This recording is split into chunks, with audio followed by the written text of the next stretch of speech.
Number 10. The 2008 Bailout Bonanza.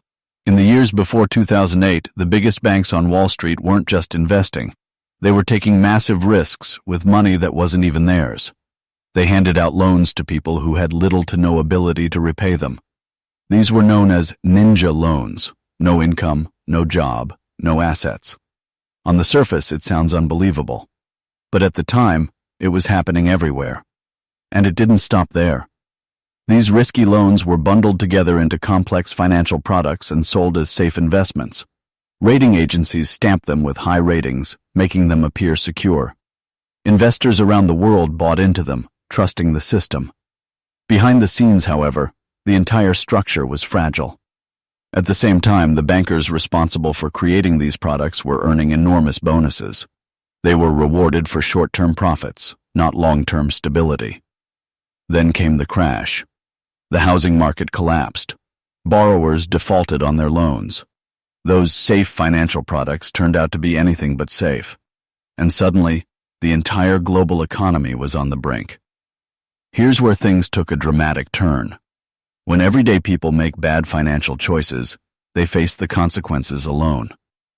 But when massive institutions failed, the outcome was very different.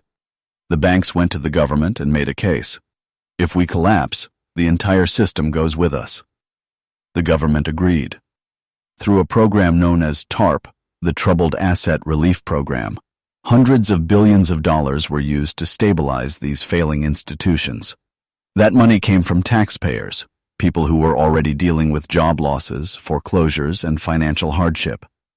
In other words, the same people hurt by the crisis ended up paying to fix it. These institutions were labeled too big to fail. Their survival was considered essential. But what happened afterward raised even more questions.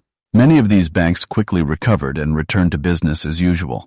Some even paid out massive bonuses, billions of dollars, to their executives shortly after receiving bailout funds. The justification? Retaining talent. The same talent that had contributed to the crisis in the first place. And despite the scale of the financial meltdown, very few high-level executives faced serious legal consequences. The banks survived, and in many cases, became even larger and more influential than before. The takeaway was hard to ignore. If the stakes are big enough, the losses can be shared. But the profits remain private.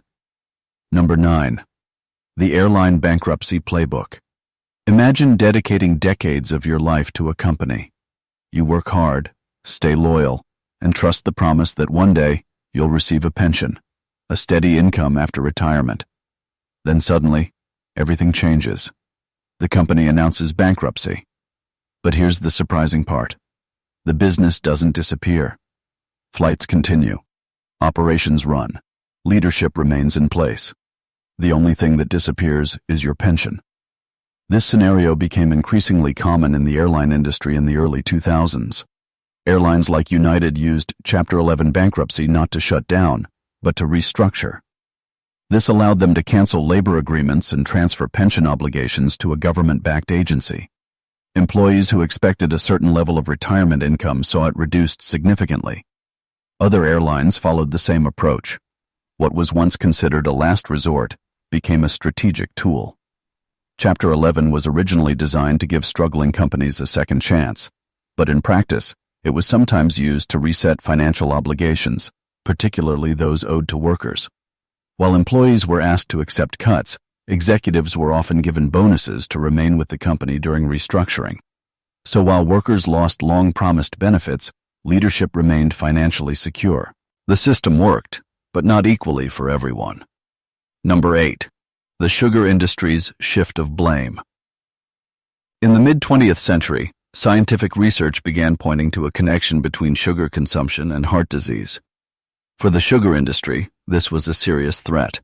Instead of accepting these findings, they took a different approach. They funded research designed to redirect attention away from sugar and toward fat. Scientists were paid to produce studies suggesting that saturated fat was the primary cause of heart disease, while sugar played a lesser role. These findings were published in respected journals, without clear disclosure of industry funding.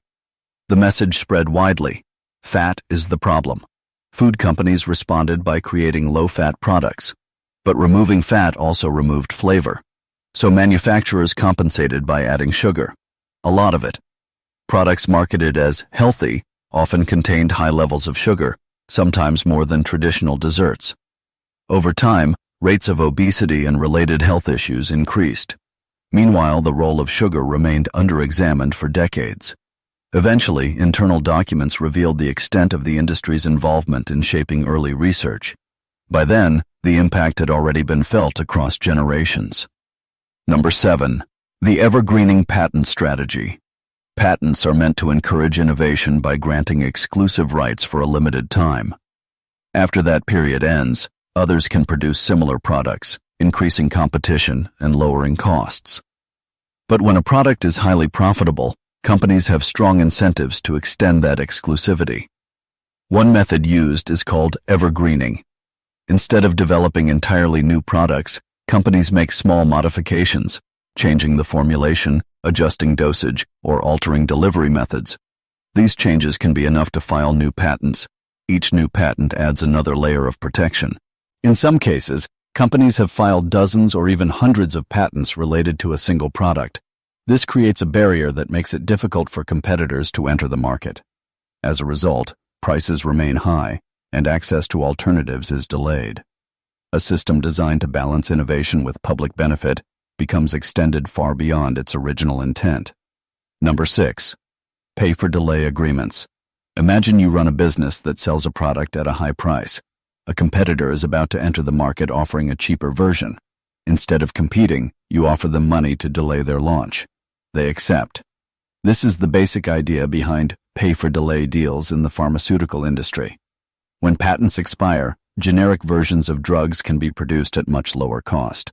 But in some cases, brand-name companies pay generic manufacturers to postpone entering the market. The result is less competition and higher prices for consumers. Patients may end up paying significantly more for medications that could otherwise be affordable. Even when these practices face legal challenges, the financial incentives can outweigh the risks. So, the system continues. Number 5. Expanding copyright terms. Copyright laws are intended to protect creators for a limited period, after which their work becomes part of the public domain. But over time, efforts have been made to extend these protections. In the late 20th century, legislation increased copyright terms by several decades. This extension applied not only to new works but also to existing ones. As a result, many books, films, and pieces of music remained under copyright protection much longer than originally planned. Critics argued that extending protection for existing works does not encourage new creativity. It simply delays public access. Supporters claimed it was necessary to protect intellectual property. Regardless of perspective, the effect was clear. Cultural materials remained restricted for longer periods. Number 4. The right to repair debate. Ownership used to be simple. If you bought something, you could fix it, modify it, or use it as you wished. But modern products often come with restrictions. Many devices include software locks that limit who can repair them. Only authorized technicians may have access to the tools, parts, or software needed. This can make repairs more expensive and less accessible. Farmers, for example, may not be able to repair their own equipment without manufacturer approval. Similarly, smartphone users may face limitations when using third-party parts. Manufacturers argue these controls ensure safety and quality. Critics argue they limit consumer rights and reduce competition. The debate continues, but one thing is clear. Ownership today often comes with conditions. Number 3. The margarine color restrictions. In the late 19th century, margarine emerged as a lower-cost alternative to butter. This posed a challenge to established dairy producers. In response, laws were introduced to make margarine less appealing. Manufacturers were required to dye it unusual or unattractive colors. The intention was to discourage consumers from choosing it. However, demand remained strong. Some companies adapted by providing color additives separately, allowing consumers to mix the desired appearance themselves. Despite regulatory efforts, the product continued to find a market. The situation highlighted how consumer preferences can persist even in the face of restrictions. Number 2. The taxi medallion system. For many years, becoming a taxi driver required purchasing a special license known as a medallion. The number of these licenses was limited, creating scarcity. As a result, their value increased significantly over time. In some cities, medallions became extremely expensive assets. Then new ride-sharing platforms entered the market. These platforms allowed individuals to offer rides without the same licensing requirements. The value of medallions dropped sharply. Those who had invested heavily faced financial challenges. The shift demonstrated how quickly established systems can change when new models emerge. Number 1. The concept of jaywalking. In the early days of automobiles, streets were shared spaces used by pedestrians, vendors, and vehicles alike. But as cars became more common, accidents increased. Public concern grew. Instead of limiting vehicles, a different approach was taken. The term jaywalking was introduced to describe pedestrians crossing the street outside designated areas. The term carried a negative connotation, suggesting carelessness. Campaigns promoted this idea, shifting public perception. Over time, laws were introduced to regulate pedestrian behavior. Streets became primarily designed for vehicles. What was once normal behavior became restricted. The responsibility for safety shifted significantly. And that's the list. Each of these examples shows how systems, rules, and perceptions can evolve, often influenced by powerful interests and strategic decisions. More videos like this are coming soon. Stay connected.